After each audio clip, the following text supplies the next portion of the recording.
Anganwadi worker আৰু helper পদ ইয়াতে প্ৰায় 10,000 পদ খালী হৈ আছে গোটেই অসমৰ কাৰণে।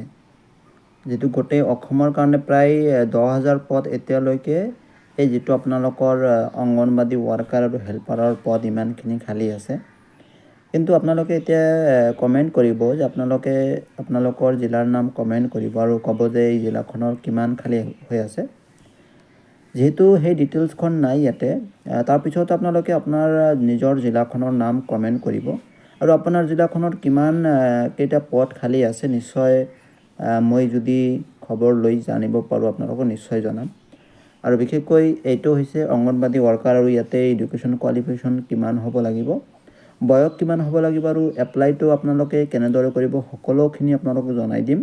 আৰু বিশেষকৈ আপোনালোকে প্ৰথমে চেনেলটো ছাবস্ক্ৰাইব কৰি লওক। প্ৰথমে ইয়াতে ডিটেইলছটো চাওক যে ইয়াতে অংগনবাদী ৱৰ্কাৰৰ কিমানটা পদ খালী হৈ আছে, 5,016টা পদ খালী হৈ আছে। অংগনবাদী ৱৰ্কাৰৰ কাৰণে আপোনালোকে যদি এপ্লাই কৰিব বিচাৰে ইয়াতে পদ খালী হৈ আছে 5,016টা।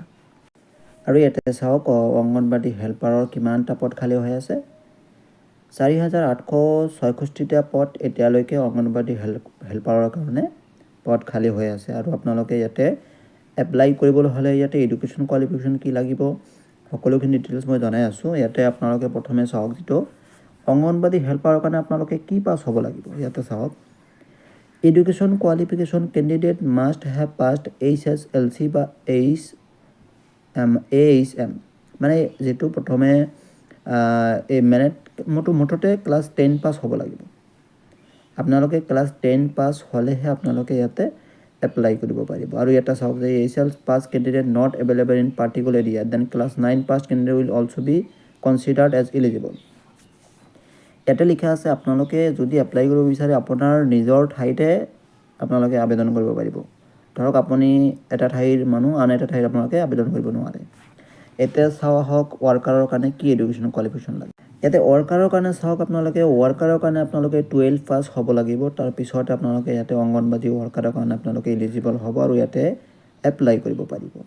ইয়াৰ পদ বহুতকেইটা খালী হৈ আছে আৰু আপোনালোকে আপোনাৰ নিজৰ জিলাখনৰ নাম কমেণ্ট কৰিব। যদি মই আপোনালোকৰ জিলাখনত কিমান পদ খালী হৈ আছে সেইখিনি যদি জানো নিশ্চয় আপোনালোকক জনাই দিম। আৰু আবেদনৰ তাৰিখটো মই জনাই দিম, যিটো এতিয়া নিৰ্বাচনৰ সময়, যিটো এতিয়ালৈকে কোনো ধৰণৰ আবেদন কৰাৰ ডেট যিহেতু এতিয়ালৈকে ঘোষণা হোৱা নাই, সেইকাৰণে যিহেতু আপোনালোকে ডেট যদি ধৰিব বিচাৰে মানে জানিব বিচাৰে সেই ডেটটো মই যিহেতু এতিয়ালৈকে ক'ব নোৱাৰোঁ, কাৰণ অফিচিয়েলি যদি নটিফিকেশ্যন আহে এই এডভাৰ্টাইজমেণ্টত যদি অফিচিয়েলি নটিফিকেশ্যন আহে নিশ্চয় আপোনালোকক জনাই দিম।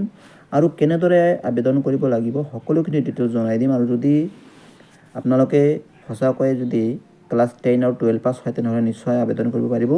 আৰু এই যিটো চাকৰিটো অকল ফিমেলৰ কাৰণে হয়, ইয়াতে মেলৰ কাৰণে কোনো ধৰণৰ আবেদন কৰাৰ সুবিধা নাই। ধন্যবাদ।